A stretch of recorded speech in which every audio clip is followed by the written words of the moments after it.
శ్రీమాత్రే నమః.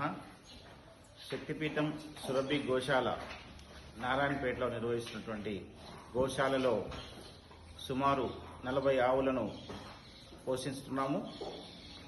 సద్భక్తులు ఒక్కసారి గోసేవ చేస్తే వారి జీవితం ధన్యమవుతుంది. కాబట్టి ఇది గోగ్రాసం వచ్చేటటువంటి సమయము.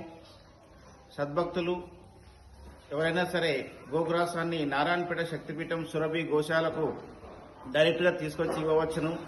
లేదా వాళ్ళు ఇక్కడికి రాలేని పక్షంలో ధనరూపేణైనా శక్తిపీఠంకి సంప్రదించి సమర్పించవచ్చును. ఎందుకంటే గోసేవ సర్వ జగత్ రక్ష, గావో విశ్వస్య మాత అన్నారు. కలియుగంలో 33 కోట్ల దేవతలను పూజించేటువంటి అదృష్టం ఒక గోమాతను దర్శించుకొని గోమాతకు గ్రాసం పెడితే లభిస్తుంది. కాబట్టి కలియుగ సద్భక్తులు గోమాతకు గ్రాసం పెట్టి గోమాతను దర్శించి